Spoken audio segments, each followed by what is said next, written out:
reputação pode ser o espiral da morte ou do seu crescimento. Um debate com Fernando Vitti, founder da Nextforce, Alfredo Soares, VP institucional da Vtex, Rodrigo Noll, maior especialista do Brasil em marketing e vendas por indicação, e Álvaro Souza, Head de Growth do Reclame Aqui.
Descubra Veloy, sua nova experiência de pagamento para pedágios, estacionamentos e shoppings.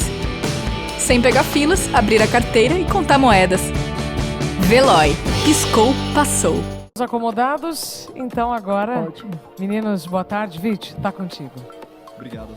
Bom, pessoal, eu queria primeiro agradecer aí a presença do Alfredo, do Rodrigo, do Álvaro. Não é todo dia que a gente tem a oportunidade de reunir tanta gente boa para discutir um tema tão importante quanto reputação. E para começar essa discussão, pessoal, eu queria provocar vocês a me responderem o seguinte: a gente está no meio de uma pandemia, né, Alfredo, Rodrigo, Álvaro, e a gente está passando por uma transformação digital forçada. Muitos negócios se digitalizaram não porque estavam planejando, ou porque estavam pretendendo, ou porque estavam querendo, mas sim porque foi obrigado, foi necessário. Dentro desse contexto, eu queria perguntar para vocês, qual que é a importância da reputação para o meu negócio? Primeiramente, obrigado pelo convite. Sou um fã da história do Reclame Aqui. Sei da importância dele no comportamento de consumo online, então me sinto lisonjeado de estar participando do evento. E obrigado por me fazer sair de casa também e estar num evento tão bonito, tão legal. Cara, eu acho que a gente está vivendo a era do marketing de postura. Eu acho que, diferente de aceleração e transformação digital, como a gente tem ouvido muito falar, eu acredito que a gente viveu a disrupção digital. Né? Ou seja, não teve uma transformação, não teve tempo de, vamos se adaptar, não. Foi, acordou segunda-feira, ou você é digital ou tu está morto, ou você está fora do jogo, quebrou. Então, eu acredito que isso fez com que a gente também, por outro lado, entrasse num novo nível de execução, né, de tomada de risco, que é naturalmente quando a gente é exposto, quando a gente fica vulnerável, e isso que aconteceu com as marcas, com as empresas. E aí, quando você olha o lado do CNPJ, o que eu achei legal é a mistura que foi feita da indústria ao MEI. Todo mundo precisou ser uma marca. Isso eu achei muito legal. Então, a indústria lá, que estava lá, só produzia um produto e, não se preocupava com marca e tudo mais, ela teve que se transformar em marca. Então, acho que isso foi muito legal. Isso foi uma coisa que vai ficar de legado aí dessa pandemia. Fala, Vitti, Alfredo, prazer estar aí falando com vocês, todo mundo está nos assistindo, Reclame Aqui, obrigado pelo convite também. Cara, simplesmente no início da pandemia eu ouvi uma frase que me marcou muito, amigo meu, JP, falou, dizendo que a gente viveu 10 anos de transformação digital em 10 semanas. E eu concordo demais, eu não sei se o melhor termo é transformação digital, o que importa é que tudo foi para a internet, e foi rápido, como o Alfredo falou, para a internet. Então, na internet, para a gente que talvez estava um pouco mais acostumado, já tem negócio online, a gente já sabe que ali a gente está bastante exposto, tem muitos canais, né, as pessoas chegam diretamente às pessoas, através hoje de plataformas como o Instagram, eu posso mandar um direct para qualquer pessoa porra, do planeta Terra, e de repente ela vai me responder, entendeu? Um cara mais famoso dos Estados Unidos, da China, o cara me responde. Então tem muito esse encurtamento de barreiras das empresas, dos especialistas, né, com o mercado. E nesse aspecto, cara, qualquer deslize, qualquer, de repente, atitude que a empresa não tomar, que seja bem tomada, fica muito mais rápido de ser criticado também. E, por outro lado, né, o lado positivo, o lado da reputação, o lado da autoridade, o lado de entrega de resultado de fato, o lado da transparência, também é beneficiado. Quem entrega mais, quem tem mais transparência, se beneficia nesse mundo digital, online. Então, muitas empresas, muitos negócios já têm frentes específicas de trabalho para cuidar disso. Quem é influenciador digital ou tem um negócio que começou na internet, já sabe a importância disso desde sempre, né? Então, acho que assim, não vejo um mundo daqui para frente onde a gente não se preocupe mais com a nossa reputação. Né? Tu está na internet, tu abriu uma conta no Instagram, tu abriu uma conta, tu abriu um site, né? Tem um lugar para alguém te acessar, a tua reputação está em jogo diretamente. E precisa-se, sim, ter um trabalho de construção ativa em cima disso. Essa é a minha opinião. Excelente. Bom, legal. Prazer aí falar com vocês, né? Obrigado pelo convite. Bom, para quem não me conhece, eu venho da indústria automobilística, né? Eu trabalhei durante 12 anos na Volkswagen, depois trabalhei na Jeep, e hoje eu trabalho nessa empresa maravilhosa aqui, que é o Reclame Aqui, né? Uma empresa com um propósito muito forte, o que traz uma satisfação muito grande. E nesse primeiro contexto, Vit, eu acredito muito que nesse cenário onde as empresas passam a precisar ir para o mundo digital, não existe mais aquela da empresa falar assim, eu sou bom. O mundo digital são as pessoas que falam que a empresa é boa, são as pessoas que falam se aquele produto ou se aquele serviço é bom. Então, eu lembro de uma época na Volkswagen, onde lá na montadora a gente discutia muito o slogan que a gente ia colocar, né? E a gente fez uma campanha onde as pessoas colocavam ideias de slogan para a montadora, e o slogan que foi vencedor na época, que ficou muito conhecido no meio, né? Era um slogan onde falava: você conhece, você confia. Acho que todo mundo aqui vai lembrar desse slogan, ou grande parte das pessoas vão lembrar desse slogan da Volkswagen, e que ao longo do tempo ele se desconstruiu ali, e se colocaram outros slogans como Dassalto, e enfim, mas esse slogan deixou muito claro isso, né? Que hoje as empresas dentro do mundo digital, elas não cabe mais às empresas a falarem que ela é boa. Cabe às pessoas que estão ali naquele meio falarem que aquela empresa é boa, que aquele serviço é bom. Então, essa disruptura do meio digital é que a gente passa a fazer parte dela, né? Só queria complementar o que ele falou, que eu acho muito legal. Antigamente, legal era você conseguir anunciar na televisão no horário mais nobre e falar para milhões de pessoas. Hoje, o legal é você ter milhões de pessoas falando de você, e não você falando para milhões de pessoas. Isso foi uma consequência do digital. Isso mudou o marketing, mudou a publicidade, mudou a forma de fazer branding, e talvez realmente a gente vê aí hoje grandes cases nascendo do marketing de influência, né, que o Noah é um grande especialista da indicação, que pode ser um canal, pode ser um vendedor, pode te ajudar na conversão, ele pode ser usado de formas diferentes durante a jornada do cliente, durante o funil. Então, isso que eu acho legal. E aí você vê hoje empresas grandes, né, tradicionais, buscando essa humanização através de influenciadores. Mas quem são influenciadores? São blogueiros? Não. São pessoas normais, mas que têm a habilidade de se comunicar da forma certa, com a audiência certa. E aí a marca distribui aquela pessoa como referência, construindo essa afinidade. Isso eu acho muito legal, porque isso deixou o marketing mais competitivo e deu chance para pequenas empresas se transformarem em grandes negócios.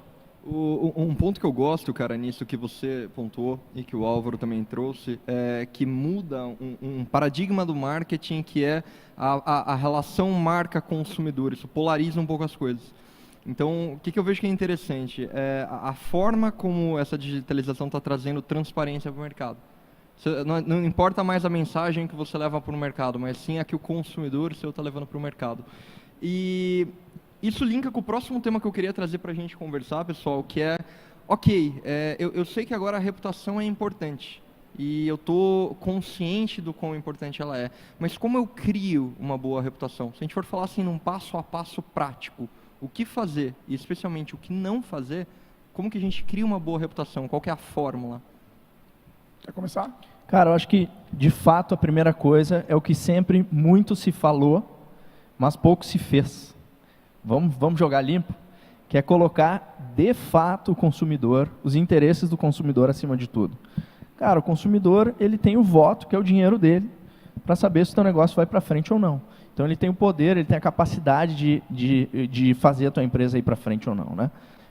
Então, cara, muito se falava, né, sobre, nossa, vamos ser uma empresa centrada no consumidor, mas eu sentia que era um pouco de falação, sinceramente, pouco se fazia. Hoje não tem mais jeito, né? O consumidor, é dele que partem as ideias de produto, as ideias de campanha, as ideias de comunicação. Quem não está conversando com o seu cliente, não só no momento que tu vai tentar vender para esse cara ou entregar o teu produto ou serviço, cara, você está deixando na mesa informação valiosa e importante. Segundo ponto é, de fato, entregar o que esse cara pediu, né? Eu acho que esse, assim, seria um feijão com arroz básico de se construir uma reputação. Não consigo enxergar uma empresa com uma boa reputação sem essas duas coisas, né? Não é mais empurrada as ideias. Então, a gente precisa entender o que esse cara está querendo. Outra coisa, tem várias formas de se construir isso, né? Mas, por exemplo, hoje a gente vê muita parceria, muito collab, muita live em conjunto. O Alfredo faz muito isso. Cara, o cara tem uma estratégia muito boa nesse aspecto na internet. Sempre que você se aproxima de alguém, parte da tua reputação cola nele e parte da reputação dele cola em ti. Então, escolher muito bem também com quem você vai aparecer, com quem você vai fazer collab, fazer projetos, é importante demais. Acho que a empresa dar foco, colocar holofote, né, em situações específicas, onde ela fez uma super entrega, o cliente ficou super satisfeito, colher depoimentos, colocar o cliente para falar, né, tudo isso assim, são, acho que, alguns passos importantes, ajudam a construir a reputação. Reputação pode e deve ser construída desde que seja verdadeira e seja, de fato, a essência daquela pessoa, daquele influenciador. Eu acho que existe uma transferência de autoridade hoje muito mais fácil, que antigamente, para acontecer essa transferência, você tinha que estar pessoalmente com a pessoa, você tinha que conseguir num evento, né? Quantos golpes que a gente já viu em séries de Netflix, a pessoa fazia uma doação para fazer parte de um grupo, tirava uma foto no evento, tem até o caso do cara da companhia aérea, não vou citar nomes aqui, mas da companhia aérea e por aí vai. Hoje não. Agora, hoje a gente tem que aceitar que o construir reputação não é só o como a sua marca se comunica de forma ativa, se posiciona de forma ativa, mas o como a sua marca também faz isso de forma passiva. Quer ver um caso? O WhatsApp. Antes da pandemia, sendo uma empresa grande, nenhuma empresa atendia cliente por WhatsApp. Você falava assim, você consegue me mandar a comparação dos preços do teu produto por WhatsApp? A marca, a gente não trabalha por WhatsApp. Aí um vendedor, outro ali, mais vendedor. Engraçado, né? Porque todas as marcas começaram a trabalhar por WhatsApp. Da indústria ao MEI. Todo mundo. Ou seja, se fala muito em construir um negócio com foco no cliente, aonde, na verdade, se constrói um negócio que é cômodo para a empresa. Ou seja, o que é cômodo para mim, eu vou envelopar e vou parecer que é com foco no cliente. Mas não é o foco no cliente. É você fazer o negócio a partir do cliente. Entendeu? Então, eu acho que a melhor maneira de você fazer reputação é isso. É você entender que a transferência de autoridade é importante e hoje é muito mais fácil de fazer. É você tanto ter o foco do cliente para você levar a tua marca até ele, quanto na hora dele chegar até a tua empresa. Eu acho que a reputação ela tem que estar em todo o processo, desde a forma que você emite uma cobrança, desde a forma que você fala que ele está inadimplente, na entrega, do atendimento, na prospecção, na postura do teu funcionário dentro da tua loja. Então, eu acho que o marketing hoje, a reputação, ela tem que ser construída assim. E o que o Nau falou de verdade, eu acho que tem um problema na verdade. Porque a mentira repetida várias vezes por pessoas diferentes vira uma verdade. Tem que ser legítimo, a tua marca tem que ser legítima. A reação dela precisa ser uma reação verdadeira. Então tem que ser legítimo. Se não for legítimo, você consegue manipular. O legítimo você não consegue manipular. E o consumidor ele percebe isso, porque ele está empoderado de tecnologia, até de sites como o Reclame Aqui, que eu não tenho o número, mas se eu pudesse falar que 10 compras hoje online no presencial, umas 7, 8, a pessoa deve entrar no Reclame Aqui para saber sobre o produto, sobre a empresa. Então, eu acho que a gente vive uma era que o consumidor também está preocupado com a reputação dele diante da sociedade. Legal, cara. Acho que é bem por aí, né? Eu vou colocar uma frase aqui que meu avô sempre falou para mim, que o óbvio, ele tem que ser dito, né? O Rodrigo colocou esse ponto aí no bate-papo, e eu acho que o caminho é esse, né? Quando a gente coloca o consumidor no centro do negócio, né? Algumas pessoas chamam de customer centric. Eu vi no chat do painel anterior, eu vi muita gente criticando palavras em inglês, enfim, eu jurei que eu não ia colocar nenhuma aqui, então eu vou usar clientologia como uma palavra para substituir o customer centric, mas esse lado de você colocar o consumidor como centro do negócio, ele é óbvio, mas ele precisa ser dito, né? Acho que as pessoas precisam escutar isso cada vez mais, isso do marketing, do comercial, do CS, dos diretores da empresa, de todo mundo que trabalha dentro de uma empresa precisa estar enraizado isso como cultura, de fato, né? Esse óbvio precisa estar enraizado como uma cultura. E eu vou repetir em algumas frentes, no decorrer do nosso painel aqui, eu vou repetir essa parte do óbvio e usar agora um termo do Claudemir Oliveira. Claudemir Oliveira ele já foi titular do Disney Institute. E Disney não pode ficar de fora dessa conversa, né? Como uma empresa que luta pelo posicionamento do consumidor como centro do negócio. E respondendo sua pergunta, Vit, com relação a passos para criar uma boa reputação, na verdade não são passos, né? É o todo que faz a empresa ter uma boa reputação. Mas o perguntar para o cliente, o interesse pelo cliente, o interesse em perguntar repetidamente para o cliente o que de fato ele acha daquela empresa, o que de fato ele acha que deve ser melhorado, é para onde a gente deve ir. Isso parece ser óbvio, mas no dia a dia a gente acaba se perdendo, né? No final do dia, o que eu vejo dos pontos que vocês trouxeram é que a reputação ela é uma consequência. E, obviamente, quando você é autêntico, quando você é genuíno, você consegue desenvolver o que a gente chama de uma empatia profunda pelo cliente. Uma coisa que é interessante, pessoal, e eu vejo que fica até como uma provocação para quem está assistindo a gente, é quantas vezes, acho que o Noel trouxe esse ponto, e eu gosto bastante, quantas vezes você parou para conversar e ouvir o seu cliente, se colocar no lugar dele sem ser para vender. As empresas, quando elas crescem, e principalmente os executivos, eles acabam entrando numa esfera tão macro que eles se desconectam do dia a dia e perdem-se a empatia com o cliente. Então, faço essa provocação para você que está assistindo agora. Qual foi a última vez que você conversou com o seu cliente só para ouvir, só para entender como ele está se relacionando contigo? E isso puxa meu próximo ponto, tá, pessoal? Como trazer esse nível de empatia e interesse genuíno por ajudar o cliente, além de você, mas você trazer isso para a sua equipe. Então, eu vejo que principalmente quando uma empresa está crescendo, tem esse desafio. Como fazer as pessoas genuinamente terem empatia com o cliente? Ouvi da Cristina Junqueira, que é a cofundadora do Nubank, acho que hoje um case em relação a isso, uma coisa muito interessante. Tem certas coisas que a gente não consegue ensinar as pessoas a gostar de pessoas. Só que a gente não tem que contratar a pessoa que vai trabalhar no atendimento da tua empresa que não gosta de pessoas porque o currículo dela é muito bom. Porque ela sabe operar uma ferramenta, porque ela sabe escrever muito bem, mas ela não tem saco, não tem paciência, não gosta de falar. Então você tem que entender muito bem as soft skills das pessoas para poder alocar pessoas certas que você vai conseguir desenvolver as hard skills e transformar aquela pessoa numa excelente profissional. É muito mais fácil você treinar essas habilidades do que você mexer em algumas coisas que é o perfil da pessoa. E eu acho que é muito isso, assim. Eu acho que quando a gente olha a forma de contratar mudou absurdamente. Quando a gente olha, os canais de atendimento mudaram completamente. Então, eu acredito nisso como uma saída. E eu acho que a tecnologia ela veio para fazer isso que você falou, para conectar o Slack. O Slack conectou o CEO com o estagiário. Porque tu tá lá no General, tu vai ver o estagiário falando com o CEO. E se o estagiário for proativo, o CEO vai olhar aquele nome e vai falar: quem é esse garoto aqui que sempre está compartilhando coisa interessante?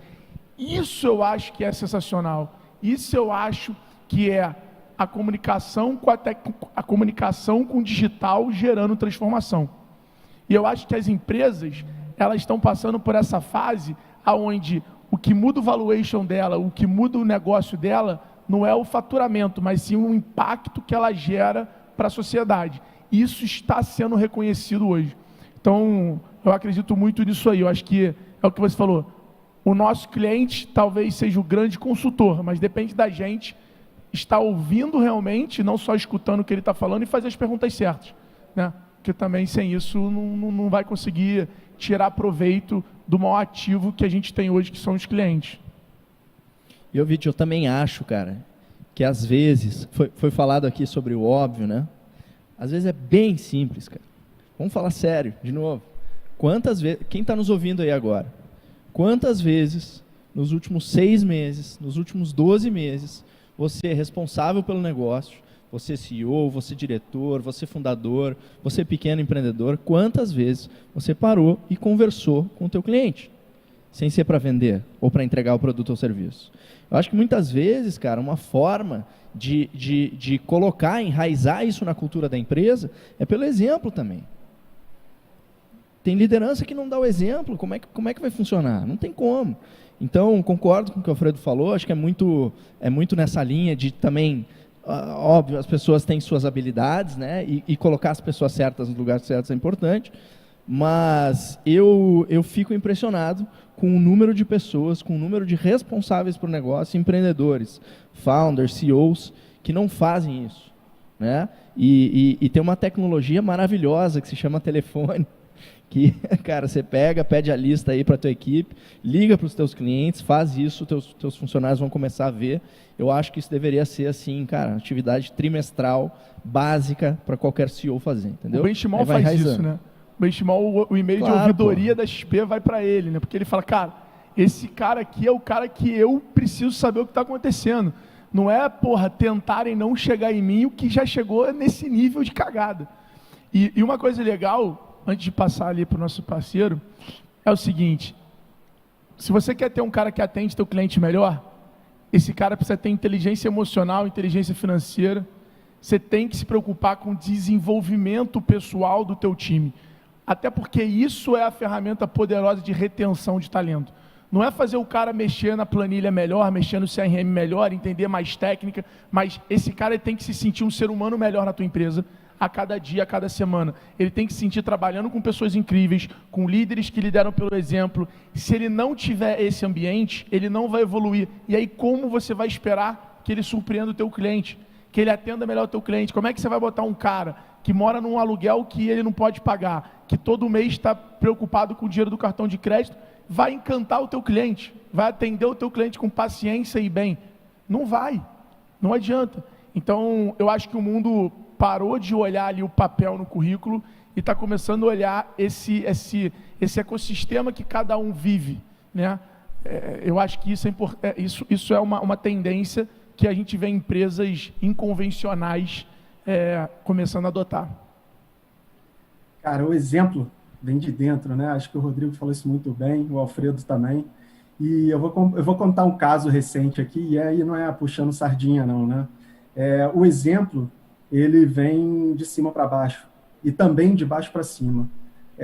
Recentemente a gente teve um caso dentro do Reclame Aqui, onde a gente fez um teste MVP, e é normal em teste de MVP você ter algum tipo de ponta solta, né, de ruptura de produto, e acaba gerando uma insatisfação de um determinado consumidor, que numa célula de teste acabou gerando essa insatisfação.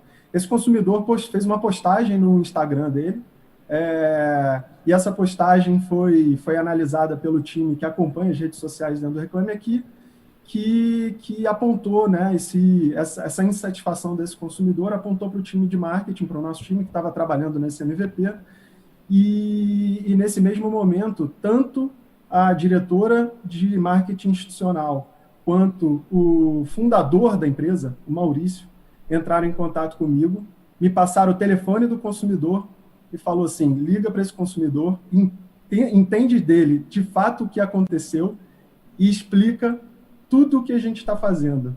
E aproveita esse entendimento dele para poder melhorar o produto, né? De novo, óbvio aqui, mas... e o que eu quero mostrar com essa história é que o exemplo, né, que foi dado, e esse exemplo acaba criando uma cultura dentro da empresa, e essa cultura acaba se lastreando em todos os funcionários da empresa, e isso gera essa naturalidade de se trabalhar numa empresa que tem uma cultura muito forte voltada para o consumidor. Vou pegar um gancho aqui rápido, Vit. Essa história me lembrou uma coisa, eu sempre falo isso para meus clientes. Cara, toda empresa tem clientes mais e menos satisfeitos. É natural. Às vezes tem um cliente insatisfeito. Quanto maior a empresa, então, é mais natural ainda isso acontecer. E o cliente insatisfeito, o cara do NPS 06, lá, o cara que é insatisfeito, na minha opinião, esse cara ele é ouro para o negócio. Ele é uma mina de ouro. Saber o que esses caras estão falando é uma mina de ouro para qualquer CEO, para qualquer responsável. O cliente insatisfeito, ele sabe tudo o que o teu negócio precisa fazer para melhorar. E não é, cara, como é que eu vou ler 1000 respostas, 5000 respostas? As respostas começam a se repetir depois de um nível. Então, tu categoriza as respostas e entrega dentro da empresa para os seus funcionários resolverem. Cada um está com um problema endereçado a ele, entendeu? Então, não ouvir esses caras, hoje, não tem como no cenário atual e no mundo que a gente está vivendo. Então, não tem como ter uma boa reputação sem isso. Eu gosto desse exemplo, Mal, porque tem uma empresa, um cliente meu, acho que o Alfredo, o Álvaro também, você já devem ter passado por isso a maioria dos lugares que você vê ali uma dashboard com número de venda, número de receita, de meta. Essa empresa específica, a principal dashboard deles era o NPS.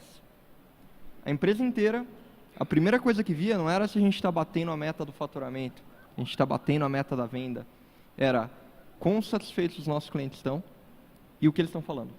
Todo mundo era estimulado e recebia por e-mail todas as respostas e debatia o porquê que o cliente não estava satisfeito. E no final do dia, se a gente for parar para pensar, é simples. Porque é ter a curiosidade genuína de ouvir. Porque tudo que a gente faz, no final do dia, acho que todos nós aqui estamos construindo algo, a gente está fazendo isso para alguém. Se a gente não ouve a pessoa para a qual a gente está construindo algo, a gente está fazendo isso para nós mesmos. Agora, quando a gente olha o tema de reputação, pessoal, isso entra como um link para a minha próxima pergunta. Como a gente mede a reputação? O Noel trouxe aqui o NPS, até acho que vale se você puder explicar para o pessoal o que é o NPS, Noel, mas como medir e saber assim, eu estou bem, eu estou mal, que ferramentas eu posso usar? Cara, o NPS é muito simples. Eu tenho certeza que quem está nos ouvindo já leu ou ouviu aquela pergunta. De 0 a 10, o quanto você recomendaria a nossa empresa para seus amigos e familiares? É uma pergunta bem familiar, eu tenho certeza que você já ouviu. NPS é o Net Promoter Score, uma métrica global de medição de satisfação. Pode ser só o sorrisinho, né? Só os rostinhos também. Pode ser também. Famoso na farmácia esse. Pode ser em visual. Eu vi no banheiro de Singapura, assim. E aí, a sua experiência foi boa no banheiro? Cara, isso é interessante, que ela é barata de calcular, dá para se medir em qualquer lugar. Mas o que eu acho mais interessante da NPS é que ela é calculada da mesma forma, a NPS raiz, de 0 a 10, em todos os lugares do mundo. Então, posso comparar o meu nível de satisfação do meu negócio com outras empresas do mesmo segmento, mundo afora. Eu acho que essa é um excelente começo, cara. Cara, dá para fazer no papel, bicho. Entendeu? Um insight é não use o NPS só no final da jornada. Você pode usar ele, você pode cortar a jornada e o NPS pode ser diferente. Então, no Gestão 4.0, que é a nossa imersão lá na nossa escola, a gente usa, por exemplo, na aplicação. Foi legal a aplicação? O processo de você se aplicar e você virar aluno, foi bacana?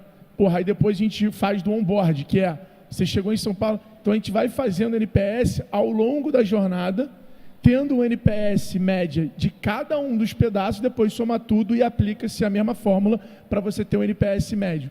E assim a gente consegue identificar essas alavancas de crescimento, como também essas travas que podem acabar quebrando o negócio. Então, o Net Promoter Score, que é o NPS, acho que vale muito a pena aí pesquisar no Google e dar uma estudada nisso, é uma das formas, e o varejo da Europa já começa a priorizar o NPS como comissão. Já existe um movimento onde o NPS passa a fazer parte de remuneração variável. Então, acredito que isso aí é uma das formas de medir a satisfação, mas que também, e concordo 100% com o Nol, que, cara, o teu cliente... Eu até criei um negócio novo, Álvaro, eu quero a tua opinião aqui ao vivo. Eu acho que é o seguinte, o mundo hoje tem 4 tipos de compradores.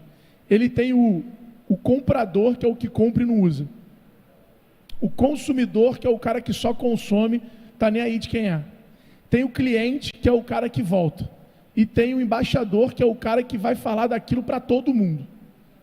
Não é o cara com muito seguidor, é o cara que gosta de falar, porra, comprei a camisa aqui da Reserva Inc. E, cara, é sensacional, cara, confortável. É aquele cara que vai levar a tua marca adiante. Tem o cara que compra e volta de novo, mas não fala nada para ninguém, consome ali quietinho.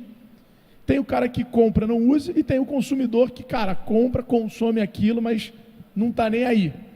E eu acho que é legal você criar essas safras de cliente e começar a mapear. Eu acho que todo negócio tem alguns personas. E o marketing, vendas, que é um assunto que eu falo muito, está cada dia provando que a clusterização, né, você contextualizar a tua comunicação com o teu canal, com o teu público, está cada vez mais em moda e as empresas que mais crescem estão buscando esse tipo de posicionamento. Ou seja, a tua marca, uma visão, um propósito comunicado de formas diferentes de acordo com o público. E isso eu acho que vai deixar o desafio muito interessante para a construção de marca, de reputação nos próximos anos. Alfredo, eu acho que, cara, se você colocou num ponto que o mestre das indicações aí está do seu lado, né? E ele vai ajudar muito a gente aqui hoje a pegar esse cluster que você colocou, né? Essa célula aí do consumidor que é o consumidor engajado, né? Que vai pegar as boas experiências e vai compartilhar aquela boa experiência com outras pessoas. A gente vai até entrar nesses assuntos aqui um pouquinho mais na frente, mas eu queria voltar um pouquinho no que o Rodrigo colocou, que eu vou roubar uma frase que ele usa nas redes, e ele usa muito bem colocada, que é goste de quem reclama, cara. Eu uso isso muito aqui dentro. Até porque eu trabalho no Reclame Aqui, né? Então, assim, cara, essa frase é inspiradora no sentido de, cara, goste de quem reclama. Pega esse cara que reclama, transforma ele num motivador para você crescer o seu negócio, né? Para você montar o seu negócio de acordo com que a pessoa, para atender a expectativa daquele consumidor, porque afinal de contas quem vai consumir o seu produto é aquele quem está do outro lado. E se a pessoa não gosta, você não vai conseguir vender para ninguém. Então, de novo, né? Vou repetir isso algumas vezes aqui, parece óbvio, mas ele faz total sentido e a gente precisa a todo momento bater nessa tecla, porque isso faz sentido para a empresa como um todo, não só para o marketing, né? O meu técnico falava assim, quando ele me dava esporro, quando ele reclamava com o time, ele falava assim, se eu estou dando esporro e pegando no pé, é porque você tem potencial, é porque você, porra, é bom, é porque eu quero que você seja melhor. E eu acho que é isso com o cliente, né? O cliente que reclama, cara, se ele tivesse nem aí para o teu negócio, ele não ia perder o tempo dele. Ele simplesmente ia deixar para lá e falar, cara, eu não volto mais aqui. Mas se ele está reclamando, é que ele acredita em você, é que ele quer consumir de você. Então, você negligenciar isso, eu acho que é um tiro no pé. Cara, só rapidão, é consultoria grátis, na minha opinião. O cara que reclama e melhor, te diz o porquê ele está insatisfeito, é consultoria grátis. Você não tem mais como esconder debaixo do tapete no mundo que a gente está vivendo. Se alguém ainda tem dúvida sobre isso, vamos dar uma repensada, né, pessoal? Não tem mais como, o mundo é transparente, ele é horizontal, é vertical, é de todos os lados, todo mundo tem acesso a tudo. Então, o cara que reclama é o cara para a gente puxar para perto e ter consultoria grátis. E isso gera uma mudança de paradigma, principalmente para a gente que tem esse viés de vendas muito forte, que é a venda não termina a hora que o cliente paga ou que o cliente assina o contrato. A venda termina a hora que o cliente tem sucesso com o produto ou com a solução que ele está comprando de você. Isso me lembra, eu estava conversando na semana passada com o Mário Mello. Ele é fundador da Valor Capital. E ele estava me contando do Brian Chesky, que é o fundador do Airbnb. Uma lição bem interessante. O Airbnb criou uma coisa que é o que eles chamam da experiência 11 estrelas. Basicamente, eles imaginam como que seria assim, a experiência 5 estrelas com o Airbnb. Você chega, você recebe um vinho, tal. Como seria uma experiência 10 estrelas? Você é recebido no aeroporto, chega alguém com um presente legal para você. Experiência 11 estrelas? Porra, o Alfredo vai me receber ali no aeroporto e o Álvaro e o Nol vão estar esperando eu num restaurante ali para a gente almoçar. Então, a provocação que ele faz, isso que eu acho que é bem interessante, é como entregar uma experiência 11 estrelas. E especialmente como fazer coisas que no começo do negócio, acho que todo mundo que está ouvindo aqui tem essa oportunidade, que é fazer coisas que não escalam no momento que o negócio ainda não é escalável. Então, visitar o cliente. O pessoal da Drift, que é um sistema de chat, o fundador da Drift é um sisteminha que custa $50. Você tem ideia do que é isso? $50? Ele ia pessoal... R$250 hoje, tá caro. Quase 300. O dólar não está ajudando. Hoje, não é um bom exemplo. Porque hoje $50 dá quase para comprar empresa no Brasil. Ele ia, Alfredo, viajar, cara, os Estados Unidos para fazer o onboarding cliente por cliente, pagando $50. Quantas pessoas vocês conhecem que fazem isso? Cara, é engraçado ouvir isso, porque isso era uma característica minha na X-Tech. Era R$50, né? Ou seja, $0 quase, mas era engraçado porque eu comecei a palestrar e comecei a ver essa oportunidade na palestra, de conseguir estar perto do meu cliente e sempre visitar depois a operação de um deles, entender e ir aprendendo com quem está ali skin the game, porque realmente às vezes quando você está do outro lado, principalmente em software, você está obviamente tentando ajudar e criar um mundo ideal, mas cara, existe um conhecimento skin the game ali muito forte, que você precisa tentar entender, tentar capturar. E essa aproximação, esse relacionamento com o cliente, cara, eu acho fantástico. E o que você falou tem um insight. O digital hoje proporciona você a fazer algo muito exclusivo, escalável. Então hoje a quantidade de gente que às vezes me contrata para fazer uma palestra, aí eu vou palestrar, eu falo assim, não, mas é para quem? Não, é para um grupo de clientes meu maiores. Aí tu fala assim, pô, que irado, o cara está investindo.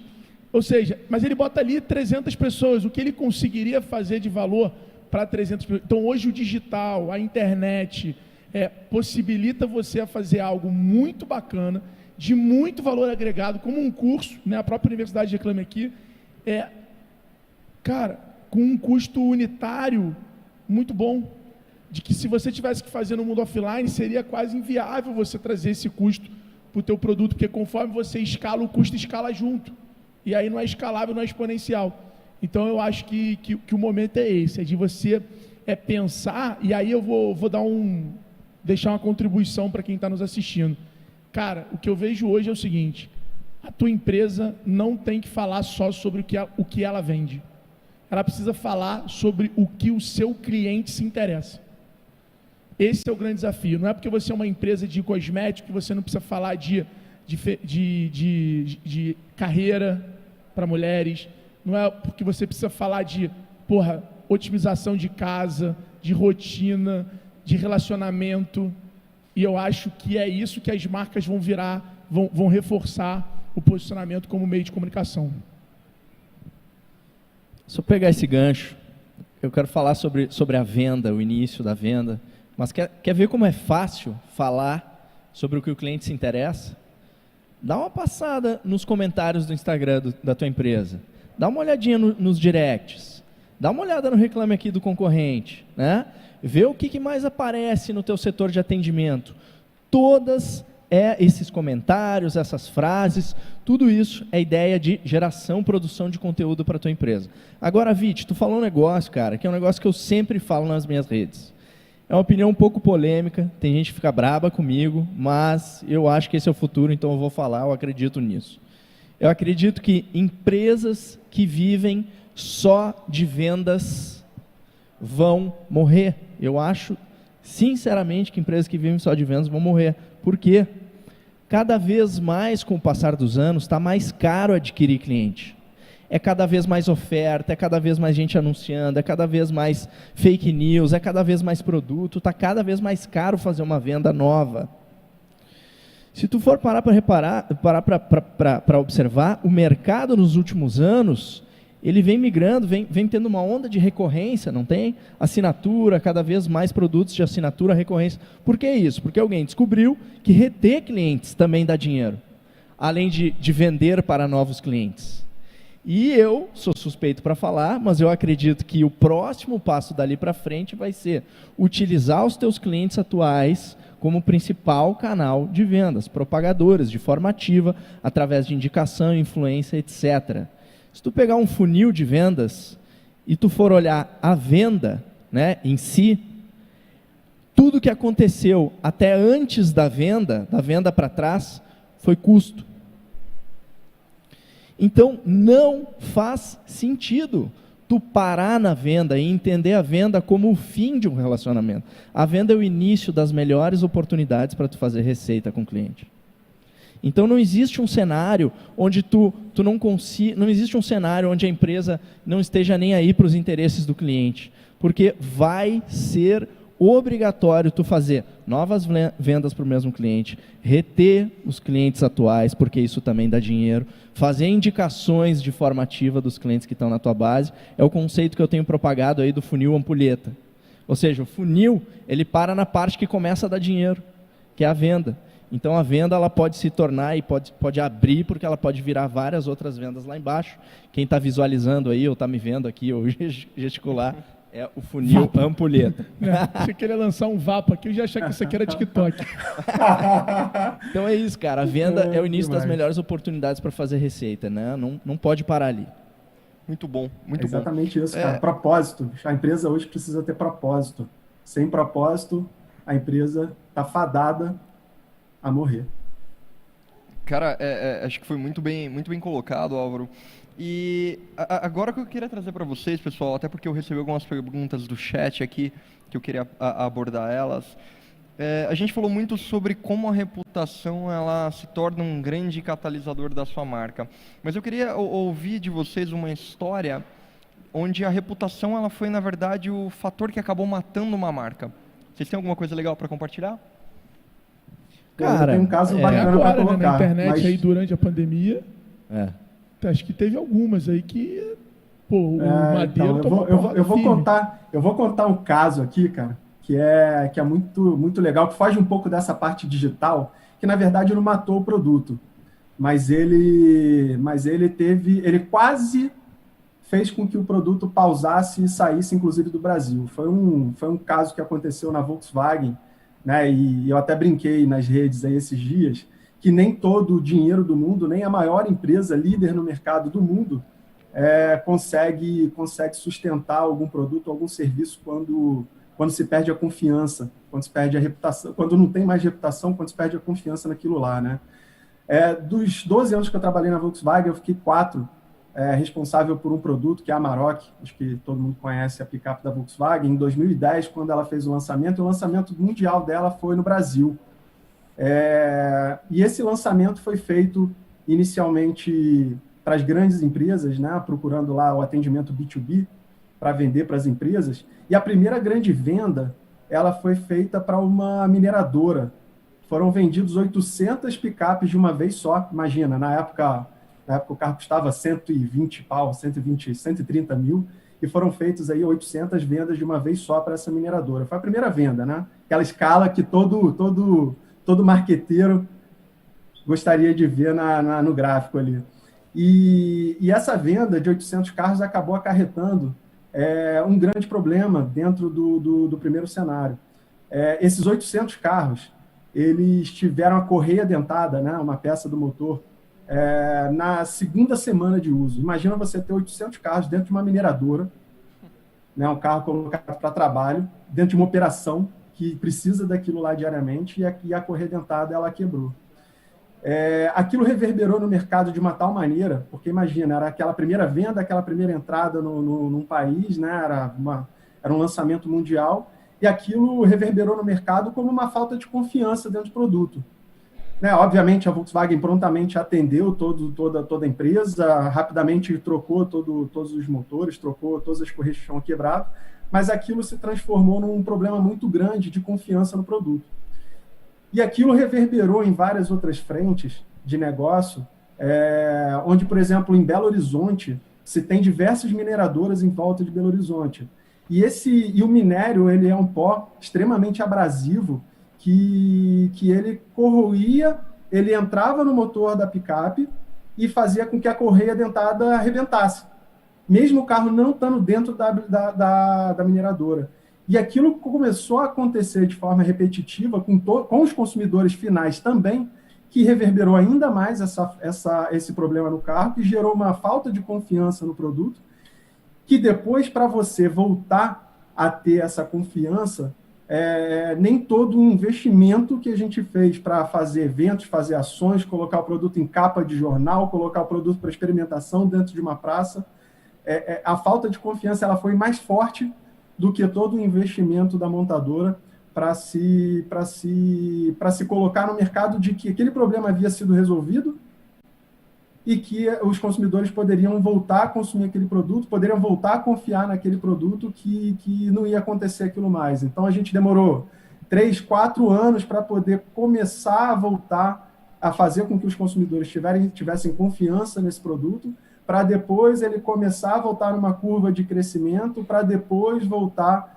para depois chegar onde ele chegou hoje, né? 10 anos depois, praticamente, o produto está muito bem colocado, mas ainda tem as suas dificuldades com relação a preço de revenda. Por conta desse problema inicial, de falta de confiança, 10 anos depois, ele ainda, por ter essa falta de confiança, ainda gerou uma depreciação um pouco maior do que o mercado na parte de revenda, né? E que hoje, enfim, tudo foi resolvido, quase detonou toda uma estratégia de lançamento do carro mundial por conta de um problema de falta de um problema mecânico, por falta de confiança, acarretou isso ao longo do tempo.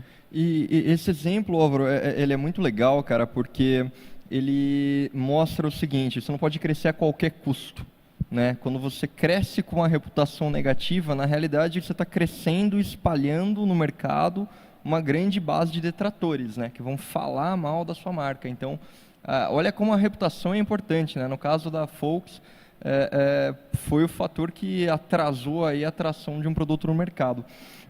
Pessoal, a gente está com o tempo esgotando, mas eu queria trazer aqui, eu estou com 2 perguntas bem interessantes, então só vou pedir para a gente ser breve. A primeira é: qual a melhor forma de recuperar uma reputação? Então, vamos lá, Alfredo, eu tô aqui, a reputação tá ruim, cara. O que eu faço? Cara, aconteceu comigo na X-Tech em 2 Black Fridays. Até o Reclame Aqui acabou se tornando um dos canais que a gente teve que atuar. Hoje eu acho que qualquer empresa tem que ter um foco muito grande. As empresas que eu conheço hoje que melhor atendem o cliente têm equipes, squads focadas no Reclame Aqui. E a gente aprendeu nessas situações. Eu acho que a melhor maneira é você não ter medo de estar exposto. Então é você ouvir o cliente, reconhecer o seu erro, reconhecer o problema, se colocar ali à disposição de tentar encontrar uma solução, jogar as cartas na mesa, jogar o jogo com o baralho aberto. Eu acho que isso pode te aumentar a chance de você reverter aquilo ali, ou pelo menos estancar o problema. Eu acho que essa é a verdadeira e talvez única saída que você tem para esse tipo de situação. Eu acho que baixa reputação come margem e come ticket médio. As pessoas pagam menos por aquilo, né? E tu coloca menos dinheiro no bolso. Concordo com o Alfredo, acho que é um caminho de sinceridade, cara. O consumidor hoje, eu tenho a sensação que ele gosta de quem é mais honesto. Não. Mais humano, né? Mais real, mais vulnerável. Tipo assim, ele galera, erramos, a gente vai consertar, me dá um tempinho, X dias aqui, vem lá, o cara aparece de novo. Acho que é nesse caminho mesmo. Eu vou colocar uma frase que o Maurício sempre coloca nas palestras e sempre coloca no material dele, que é: toda empresa tem problema.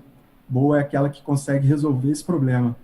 E vou repetir uma frase do Rodrigo, que cai muito bem para isso, que é: goste de quem reclama. Né? Gosta desse cara, pergunta para ele vai te ajudar a resolver os problemas da sua empresa para que ela atenda bem outros consumidores. O grande aprendizado, pessoal, as empresas normalmente têm medo do Reclame Aqui. O Reclame Aqui é seu melhor amigo. Você só precisa estar disposto a ouvir. A última pergunta que eu tenho aqui, pessoal, antes de a gente encerrar, e é bem interessante, tá? Como que a gente administra num momento onde a gente está proliferando fake news? Como que administrar uma fake news em relação à minha marca ou ao meu produto? Se posicionando. Você tem que, naquela mesma hora, se posicionar e ter uma postura em relação àquele assunto. Quanto mais tempo você demorar, eu não estou falando você se posicionar naquele momento de querer revidar ou de querer falar ou não. A melhor forma de você fazer isso é você sempre estar correto e você conseguir se comunicar se posicionando através de dados, de fatos. Então, dados e fatos são as únicas formas de você acabar com uma fake news. Acho que a marca precisa ter inteligência emocional, cara, para se posicionar. Assim como um relacionamento entre um casal, um relacionamento entre amigos, né? Duas pessoas. A marca precisa ter também inteligência emocional, porque no final das contas, empresas são feitas de pessoas, né? E hoje, não vai dar tempo de a gente falar, mas hoje tem muita, cultura de lacração, cancelamento, aprender a separar muito bem o que é de fato uma reclamação que, como o Álvaro falou, que ajuda de um cancelamento, de uma lacração, que precisa ter ação sobre aquilo, se posicionando, concordo com o Alfredo. Então isso é importante também para tu acabar não comprando as brigas erradas, né? Mas tem inteligência emocional, cabeça no lugar, responder na hora que você precisa entrar é crucial. E se tem muita gente reclamando é que tu está vendendo para o cliente errado. Se tem muita gente reclamando ou fazendo fake news é que tu está atendendo o cliente errado, está fazendo anúncio para o seguidor errado, está gastando energia com quem não deve. É isso aí, cara. Eu acho que um processo bem definido dentro das empresas gera um atendimento com velocidade, né? Gera o atendimento na fake news com uma velocidade necessária para se atuar naquilo lá. E eu vou na do Alfredo. Contra fatos não há argumentos. Então, você com o processo atender aquela fake news com velocidade, com fatos e argumentos para contradizer aquilo lá, soluciona qualquer tipo de problema. Excelente. Onde tem fumaça tem fogo, né, pessoal? Já dizia o ditado. Se tá pipocando muito para o seu lado, alguma coisa está errada. Pessoal, a gente encerrou o tempo. Eu queria primeiro agradecer pela participação de todos e abrir 10 segundinhos só para vocês falarem onde que as pessoas podem acompanhar um pouquinho mais do trabalho de vocês, onde podem seguir. E me despeço por aqui. Quem quiser continuar essa conversa comigo, Fernando Vitti, no Instagram, LinkedIn, fiquem à vontade e a gente continua o papo. Obrigado, pessoal. Obrigado. Me sigam lá, Alfredo Soares, no Instagram, lá onde eu costumo compartilhar um pouco da minha rotina e de conteúdo sobre vendas, empreendedorismo e e-commerce. E acho que é isso. Parem de tentar vender e façam o cliente de vocês comprarem. Valeu, Reclame Aqui, meus parceiros aí de painel também. Prazer ver vocês de novo, Alfredo, meu brother, todo mundo, Álvaro e Vitti. Eu estou no Instagram, sou eu que respondo, @RodrigoNol, N de navio, O-L-L. Falo lá sobre como fazer para seus clientes te indicarem de forma ativa e eles serem teu principal canal de vendas. Obrigado aí. Legal, pessoal. Pô, muito legal poder participar desse painel com vocês. Foi um maior prazer. Eu gostaria de terminar aqui com uma frase que ela pode ser, enfim, é uma frase que está meio batida, mas eu acho que cabe muito bem nisso que a gente está falando, né? 100% dos clientes são pessoas, 100% dos funcionários são pessoas. Se a gente do marketing não entende de pessoas, se a gente dos negócios, do business, né, não entende de pessoas, a gente não entende de marketing, não entende de negócios. Né? Uma frase do Simon Olive, que é um pensador britânico e faz muito sentido para tudo isso que a gente está falando aqui. Pronto. Então, muito obrigada, meninos. Rodrigo, só uma ponderação. Mais cedo, logo depois do almoço, a Luiz Helena Trajano, ela falou algo muito parecido com o que você disse. Ela falou, gente, depois de 2, 3 reclamações, é óbvio que ali vai ter um problema. Então a gente não pode deixar passar. Que honra, adoro ela. Então, pronto. Depois você pode assistir, se você quiser, porque todas as palestras estão gravadas. Vou assistir, com certeza. Já até dei meu recado. Obrigada, Rodrigo, Vitti, Alfredo, todos. Muito obrigada a todos.